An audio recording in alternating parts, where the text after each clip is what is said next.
السلام علیکم ورحمۃ اللہ تعالی وبرکاتہ حامدا ومصلیا ومسلما اما بعد فاعوذ باللہ من الشیطان الرجیم بسم اللہ الرحمن الرحیم الہکم الہ واحد آمنت باللہ صدق اللہ العظیم صلو علی الحبیب اللہ رب محمد صلی اللہ علیہ وسلم نحن عباد محمد صلی اللہ علیہ وسلم صلاۃ والسلام علیک یا رسول اللہ صلی اللہ تعالی علیہ وسلم۔ ہمارے ایک بھائی نے میرے پاس ایک کلپ بھیجی جو وہابی دیوبندی ہے کی ایک کلپ ہے، اور غالباً وہ کافی عمر دراز ہے، لال داڑھی ہے، اور مجھے لگتا ہے کہ وہ مکہ شریف یا مدینہ شریف میں کہیں بیٹھ کر لوگوں کے سوالات کے جوابات دیتا ہے۔ اس کے جواب کو سننے کے بعد سب سے پہلے تو میں یہ عرض کروں کہ مجھے رسول کریم علیہ السلام کی وہ حدیث پاک یاد آ رہی ہے کہ سرکار علیہ السلام نے فرمایا یکون فی آخر الزمان دجالون کذابون یاتونکم من الاحادیث بما لم تسمعوا انتم ولا آباؤکم فإیاکم وإیاہم لا یضلونکم ولا یفتنونکم۔ حضور اکرم صلی اللہ تعالی علیہ وسلم ارشاد فرماتے ہیں اخیر زمانے میں میری امت میں کچھ جھوٹے مکر و فریب کرنے والے لوگ پیدا ہوں گے، اور تمہارے پاس ایسی ایسی باتیں لے کر کے آئیں گے جو نہ تم نے سنی ہوں گی نہ تمہارے آباء و اجداد نے، باپ داداؤں نے ان کو سنا ہوگا۔ ان سے بچ کے رہنا، کہیں ایسا نہ ہو کہ وہ تمہیں گمراہی میں مبتلا کر دے یا تمہیں فتنے کے اندر مبتلا کر دے اور فتنے میں ڈال دے۔ یہ بھی انہی جھوٹے اور مکاروں میں سے ایک ہے، اور اس سے سوال یہ ہوا ہے کہ اہل سنت والجماعت جن کو پہچان کے لیے بریلوی کہا جاتا ہے، ان بریلویوں کے کون کون سے عقائد شرکیہ ہیں؟ تو اس نے طنز کے طور پر یہ جواب دیا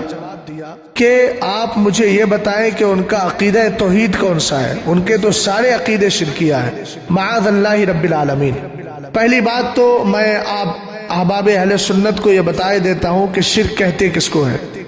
یہ تو عقل سے آ رہی ہیں، ان کو نہ سمجھ میں آیا ہے نہ سمجھ میں آئے گا، بلکہ ان المنافقین فی الدرک الاسفل من النار ولن تجد لهم نصیرا۔ ان کا یہی حال ہے کہ یہ جہنم کے سب سے نچلے حصے میں رہنے والے ہیں عقائد کفریہ کی بنیاد پر۔ اور اللہ تعالیٰ قرآن میں ارشاد فرماتا ہے ان اللہ لا یغفر ان یشرک بہ ویغفر ما دون ذلک لمن یشاء۔ اللہ تعالیٰ شرک اور کفر کے علاوہ جتنے گناہ ہیں سارے گناہوں کو معاف فرما دے گا۔ تو پہلے تو آپ یہ سمجھے کہ شرک ہوتا کیا ہے؟ اللہ کی ذات یا اس کی صفات میں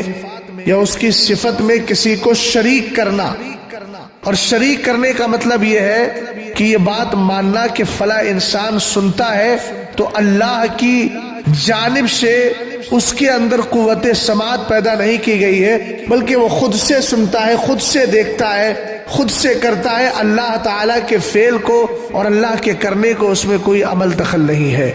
اگر ایسا عقیدہ کوئی رکھتا ہے تو یقیناً وہ مشرک ہے، وہ کافر ہے، اسلام سے باہر ہے۔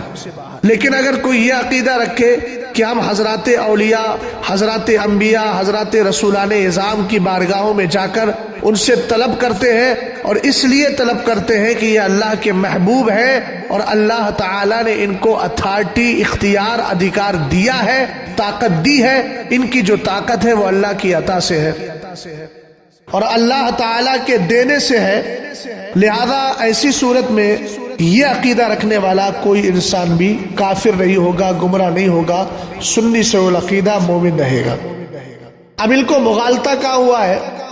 مغالطہ یہاں ہوا کہ یہ لوگ شرک کی صحیح تعریف جانتے ہی نہیں ہے، جانتے ہیں تو جان بوجھ کر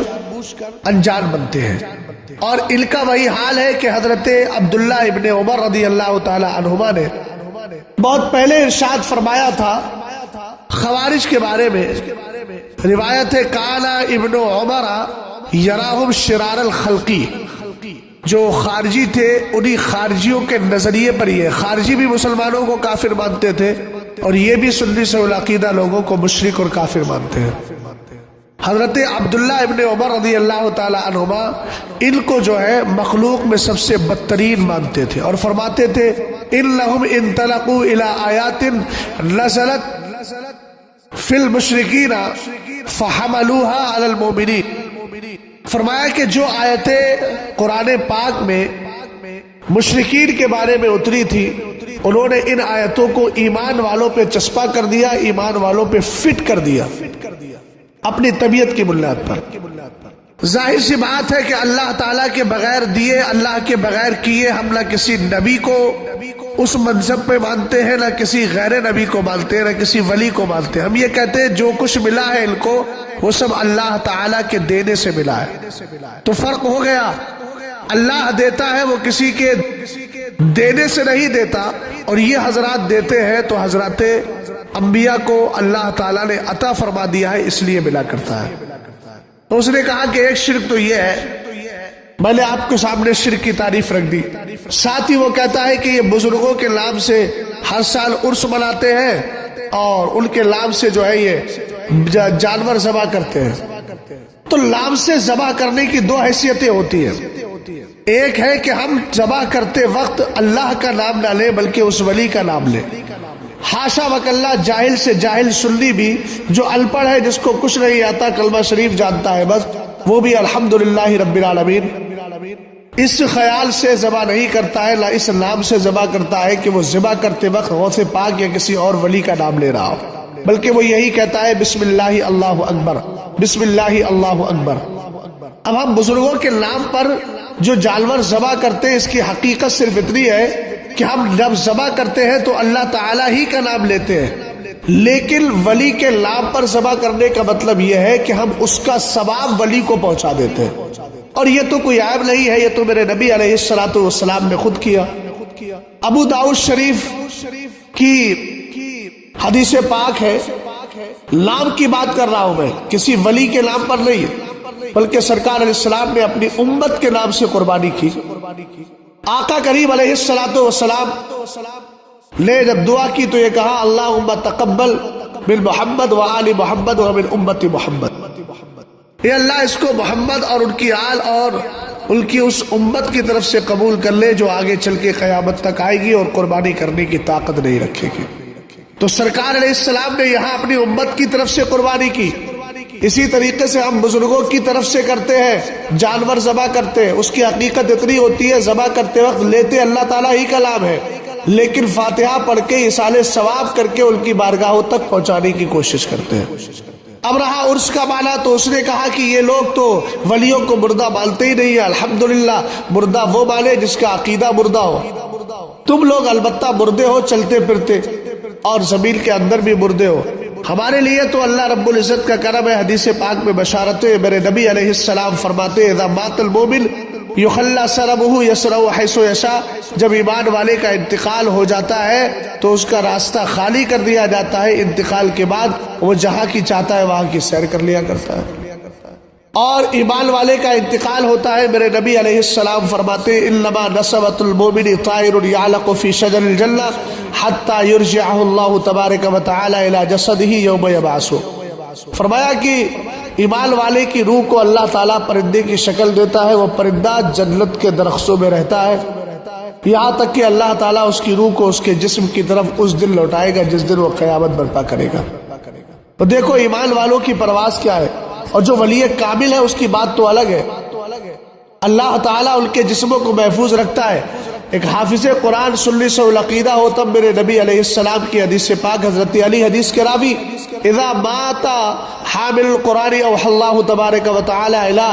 اوحى اللہ تبارک و تعالی الى الارض الا تاکل لحمہ فتقول ای ربی کیف آکل لحمہ وکلامک فی جوفی، جب کسی حافظ قرآن کا انتقال ہوتا ہے اللہ زمین سے فرماتا ہے خبردار اس کے جسم کو کھانا نہیں، اس لیے کہ اس کے سینے میں میرا قرآن محفوظ ہے۔ زمین کہتی ہے کہ اللہ تعالی میں اس ذات کو کیسے کھا پاؤں گی جس کے سینے میں تیرا مقدس قرآن محفوظ ہو چکا ہو۔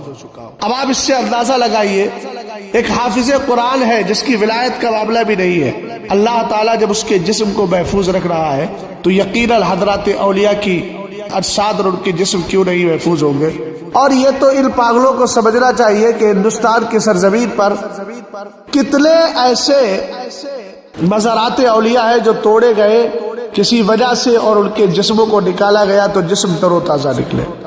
اس میں ایک بات اور بولی کہ یہ عرس کرتے، عرس کا معنی شادی، اللہ سے شادی کراتے۔ معاذ اللہ رب العالمین، ان بدبختوں کا صرف ہم پر الزام ہے، العیاذ باللہ۔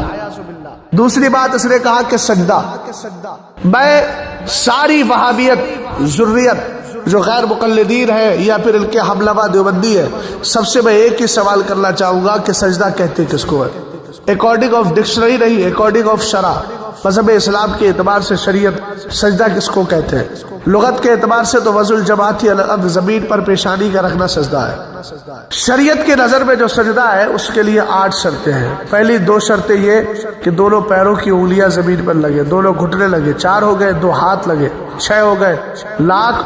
پیشانی زمین پر جمے، 7 ہو گئے، اور دل میں یہ ارادہ ہو کہ میں اس کو خدا اور معبود سمجھ کر سجدہ کر رہا ہوں۔ پہلی بات تو یہ ہے کہ پوری کیفیت، پوری شرطیں، جب کوئی مزار پہ چلا جاتا ہے سر رکھ دیتا ہے، وہاں ساری شرطیں نہیں پائی جاتی، اور اگر 7 شرطیں ہم مان بھی لیں تو 8ویں شرط تو کبھی نہیں پائی جاتی ہے۔ وہ کبھی بھی کسی مزار کو اس لیے نہیں چومتا کہ وہ اس کو خدا سمجھ رہا ہے، العیاذ باللہ۔ تو الحمدللہ رب العالمین، ہم مواحد بھی ہیں اور ہم حضور اکرم صلی اللہ تعالی علیہ وسلم کی رسالت کے پاسدار بھی ہیں۔ تم لوگوں کی جو توحید ہے نہ تمہیں رسالت کی برکتیں ملتی ہے، نہ توحید کا تحفہ ملتا ہے۔ تم نے توحید کے نام پر شرک ہی شرک کرنا شروع کر دیا ہے۔ اب میں آپ سے ایک جملہ کہہ رہا ہوں احباب اہل سنت۔ اس نے کہا سائل لے کے بریلویوں کے کون سے عقائد شرکیہ ہے؟ طرز کے طور پہ کہتا ہے ان کا عقیدہ توحید ہی کون سا ہے؟ آپ بتا دو، میں جو ہے آپ عقائد توحیدیہ، میں توحید کے عقائد شمار کرا دو، میں شرکیہ عقائد شمار کرا دوں گا۔ اب میں کہتا ہوں غیر مقلدین سے کہ تمہارے پاس،